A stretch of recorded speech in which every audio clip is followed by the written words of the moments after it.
On quittait Paris pour aller se mettre au vert, oui, mais pour faire quoi et aller où et surtout faire le bon calcul. On est avec Sévan Torossian. Bonjour, vous êtes directeur du département études et recherches d'Arthur Lloyd. Vous avez fait une longue étude, la 5e édition du baromètre de l'attractivité des métropoles. Donc vous avez regardé où il faut aller, où il ne faut pas aller.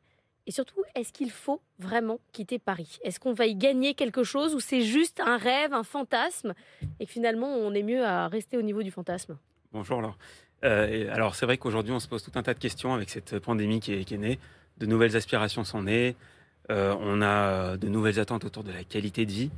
Et je pense que cette crise nous a révélé quand même plusieurs choses. Un, qu'on en avait marre de passer un temps infini dans les transports ou sur la route. Deux, qu'on avait besoin d'espace, de verdure. Et trois, il y a eu cette incursion du numérique dans nos modes de vie, dans nos modes de travail. Et je pense qu'en fait, il n'y a pas de réponse unique. Je pense que ce qui ressort, si vous voulez, de cette période, c'est peut-être la chance qu'on a en France, c'est d'avoir justement de superbes infrastructures de transport. Et donc, c'est tout ce réseau de villes qui sont à 2 heures de Paris. Euh, Moi, j'identifie les villes TGV, Mhm. les villes cathédrales. Et c'est vrai Donc que les villes TGV, c'est Rennes, c'est Lille, c'est Strasbourg. voilà, alors les villes TGV, effectivement, vous avez des villes à 2 heures, les grandes métropoles, type Bordeaux, Nantes, Lyon. Lyon, 20 000 habitants Mm. par an en plus chaque année, hein. Donc c'est vraiment les grands viviers de talent. Vous avez d'autres métropoles à 1 heure et demie, à 1 heure. À 1 heure, par exemple, vous avez Le Mans, vous avez Tours, mais vous avez par exemple une ville millionnaire comme Lille. Seule ville millionnaire à 1 heure de Paris. Et donc Lille, si vous voulez, il y a un vrai renouveau à Lille. Vous avez Euratech, qui est le plus Mm. grand incubateur de Pôle start-up. Voilà, d'attractivité. effectivement. Et donc, il se passe vraiment quelque chose à Lille. Quand vous promenez dans les rues du Vieux-Lille, il se passe vraiment quelque chose. Mais vous pensez que du coup, il faut réfléchir, partir de Paris pour travailler à Lille ou il faut partir de Paris pour habiter à Lille et quand même revenir 2 fois par semaine, 3 fois par semaine à Paris? Et bien, en fait, ça dépend vraiment des organisations. Les deux sont possibles. C'est ça qui est fabuleux avec cette crise, c'est que il n'y a pas de modèle unique. Les entreprises mettent en place des organisations flexibles, hybrides. Certaines permettent à leurs collaborateurs de revenir 3 jours par semaine, par exemple, sur site. Donc, ça veut dire qu'il faut effectivement pas trop s'éloigner. Être à 1 heure de Paris, c'est peut-être mieux. Mais ça veut dire que si on est 3 jours au bureau à Paris, on est 4 jours ailleurs. Ce 4 jours ailleurs, ça peut être justement à 1 heure, à 2 heures de Paris.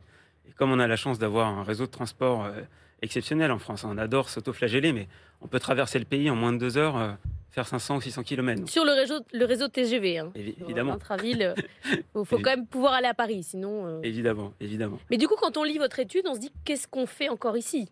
Vous, moi, pourquoi on reste à Paris, quoi? Alors, on pourrait se dire ça, mais en fait, la chance qu'on a aussi, c'est qu'il ne faut pas oublier que Paris, c'est quand même une ville-monde. Une ville-monde et une métropole de cette taille, c'est une terre d'opportunités, de rencontres. Et ça, on pourra jamais l'effacer. Donc, on pourrait se dire qu'il y a ça, mais en fait, si vous voulez, il y a aussi des choses qui sont révélées pendant cette crise. Et encore une fois, le coût de l'immobilier, ça fait partie des choses.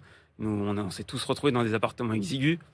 Et donc, quand vous pouvez partir en province et que vous pouvez réduire vos coûts immobiliers de 2 à 8, Oui, parce c'est que dans votre étude, il y a des villes, je ne sais pas si c'est Le Mans, où il y a des écarts colossaux avec Paris sur ce que vous pouvez avoir bien comme sûr, mètre carré, c'est impressionnant. bien sûr. En fait, pour faire simple, hein, vous prenez un appartement type 3 pièces à Paris, hein, c'est à peu près Mm. 650 000 euros.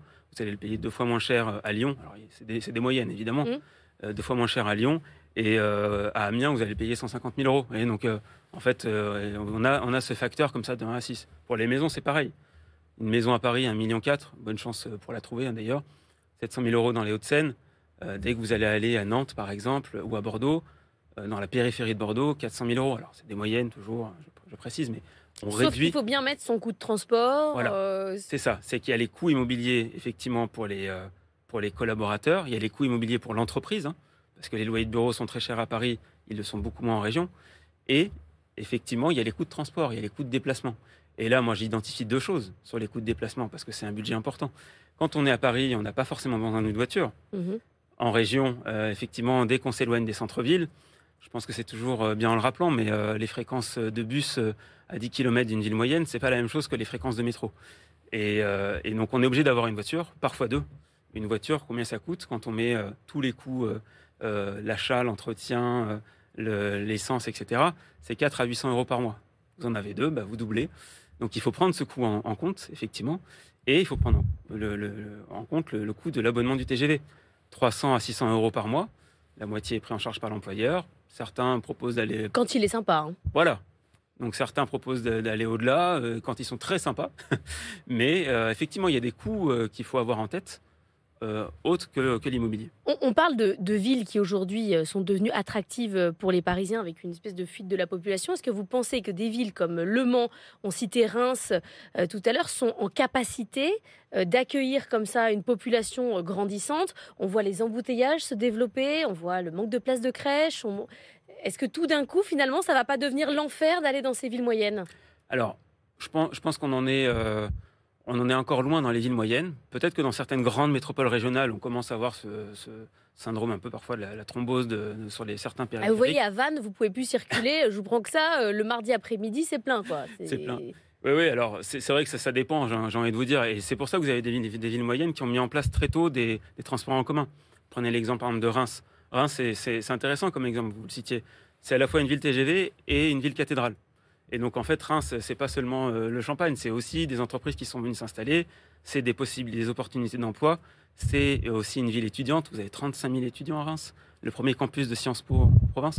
Enfin, il y a des atouts qui sont là, en fait, et qui permettent de capter de nouvelles populations qui soit veulent y vivre de manière définitive, soit ont besoin toujours d'un lien avec Paris. Merci beaucoup, Sévan Torossian, d'avoir été avec nous, directeur du département études et recherches d'Arthur Lloyd.